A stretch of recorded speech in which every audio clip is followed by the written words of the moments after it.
ரொம்ப உற்சாகமா பேசினாங்க. சமீபத்தில் நான் பத்திரிகையில படிச்சு ஆச்சரியப்பட்ட ஒரு செய்தி, கொச்சின்ல வெறும் 7000 ரூபாயோட ஒரு இளைஞன் வந்து இறங்குகிறான்.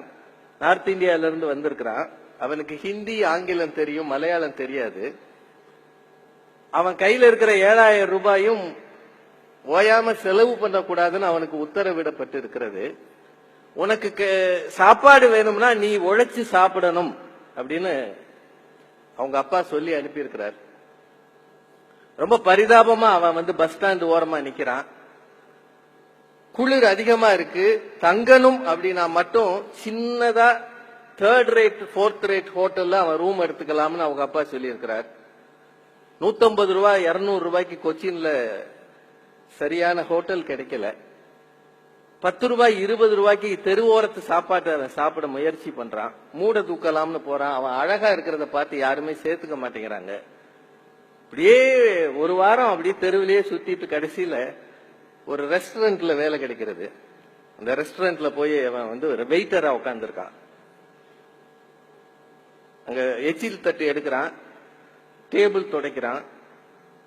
அங்க இருக்கிறவங்க மலையாளத்துல இவனை பார்த்து திட்டுறாங்க. அதை கேட்டுக்கிட்டு சந்தோஷமா வாங்கிக்கிறான். ஏன்னா அவனுக்கு பொருள் தெரியாது. எப்பவுமே பிற மொழியில நம்மளை திட்டினா சிரிக்கலாம், அர்த்தம் தெரிஞ்சது தானே. ஒவ்வொரு ராத்திரியும் அவனுக்கு போராட்டமாக இருக்கிறது. அவனால என்ன செய்வது என்று தெரியவில்லை. 1 மாதத்தை ஓட்டணும். ஒரு வேளை உணவுக்கு இந்த சமூகம் எவ்வளவு கஷ்டப்படுகிறது என்பதை அணு அணுவாக புரிந்து கொள்கிறான். பில்லு கொடுக்கிற ஒவ்வொருத்தரும் பணக்காரங்களா வர்றதில்ல. சில பேர் பில்ல வரிசையா பாக்குறாங்க. எது நம்ம சாப்பிட்டதுதானா, வேறவன் சாப்பிட்டது இதுல சேர்ந்திருக்கான்னு செக் பண்ணிட்டு பில்லு கொடுக்கறாங்க. சில பேர் அடுத்தவன் பில்லு சேர்த்து கொடுக்கிற அளவு பணத்தோட வர்றாங்க. இந்த சமூகத்தில் இருக்கிற பல்வேறு விதமான மக்களை எல்லாம் அந்த பையன் பாக்குறான். ஒரு 15 நாள் 20 நாள் கழிச்ச பிறகு அங்க ஒரு ஐடி செக்டார்ல வேலை பார்க்கிற ஒருத்தன் வந்து சாப்பிட வரான். இப்ப இவன் வெயிட்டரா அங்க வந்து நின்று ஏதோ பரிமாறும் போது அவன் இவனை பாக்குறான். இவன் வேற ஆள். இவன் ஒண்ணு சாதாரண ஆள் கிடையாது. இவன் முகத்தை பார்த்தாலும் இவன் பேசுகிற ஆங்கில ஆக்சென்ட் இருக்குல்ல, இது எதுவுமே வெயிட்டருக்கான இடம் இல்லை. இது இவன் எங்க கிடந்த பையன் அவனுக்குள்ள ஒரு சந்தேகம் வருது. அவன் இவனை கேட்கிறாடே, நீ ஏன் இங்க இருக்கிற, நீ என்ன படிச்சிருக்கிற, நீ யார், முதல்ல நீ எதுக்காக இங்க வேலை செய்யற? அந்த பையன் ஒண்ணுமே சொல்ல மாட்டேங்கிறான். ஓகே, நான் வந்து என்னோட ஐடி கம்பெனிக்கு உனக்கு வேலை தரேன்.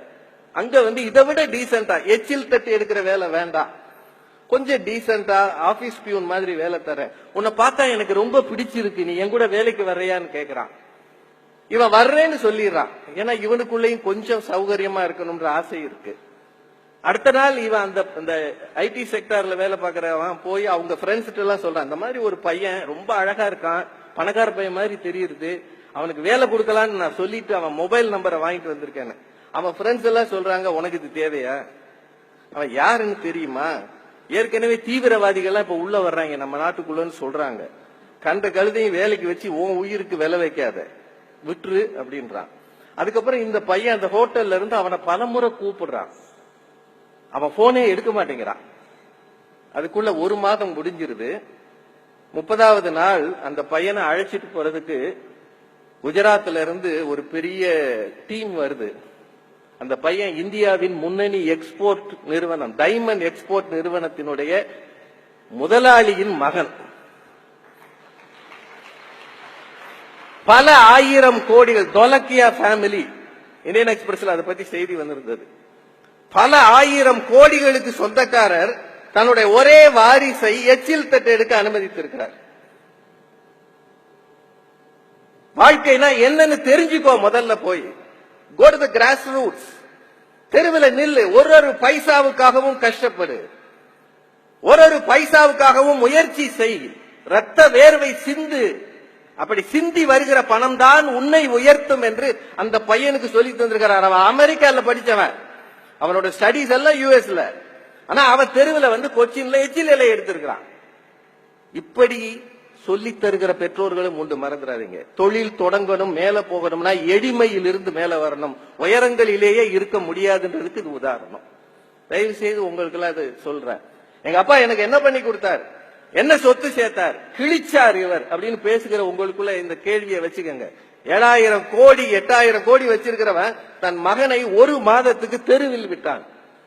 அப்பதான் காசோட அருமை தெரியும்ன்றதுக்காக.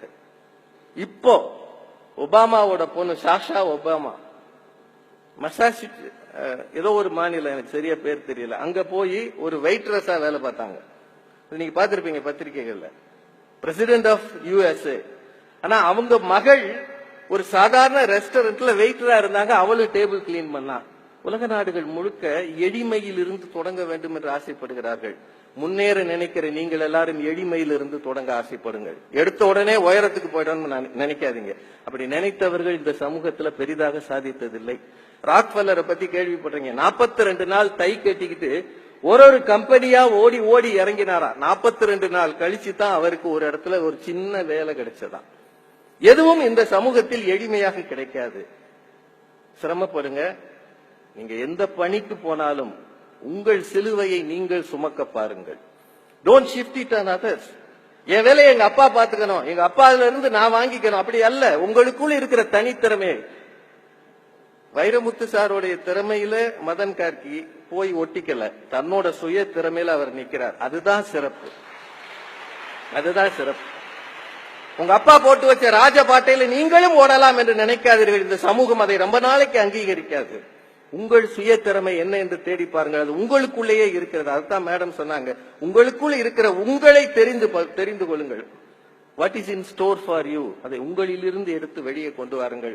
எந்த துறைக்கு போனாலும் தனித்துவத்தோடு இருக்க பாருங்கள். லட்சியங்களை விட்டு விடாதீர்கள். நேர்மையாக இருங்கள். மற்றவர்களோடு இணக்கமாக இருங்கள். உலகம் போகிற வேகத்துக்கு உங்களை நீங்களே மாற்றிக்கொள்ளுங்கள். பின்னாடி தங்கி போயிடாதீங்க, பின்தங்கி போகாதீங்க. ஒவ்வொரு நிமிடமும் நம்மை ஜெயிக்க யாரோ ஓடி வருகிறார். PV சிந்துவை பத்தி அவங்க சொன்னாங்க. சாக்ஷி அவங்கதான் குத்துச்சண்டையில சாக்ஷி மாலிக். நீங்க அந்த எனக்கு சிந்துவை விட சாக்ஷி மாலிக் மேல அதிக பிரியம் உண்டு. ஏன் தெரியுமா? 6 நிமிடம் இருக்கிற அந்த குத்துச்சண்டை போட்டியில 5 நிமிடம் 50 நொடி வரை அவங்களை எதிர்த்து போட்டியிட்ட அந்த இன்னொரு பெண் தான் ஜெயிச்சாங்க. ஏன்னா அது வரைக்கும் 5 நிமிடம் 50 நொடி வரை சாக்ஷி வாங்கியது 0 பாயிண்ட், அந்த பொண்ணு வாங்கியது 5 பாயிண்ட். ஆனால் 10 நொடிக்குள் 8 பாயிண்ட் எடுத்து ஒரு பெரிய பிரான்ஸ் மெடலை வாங்கியிருக்கா.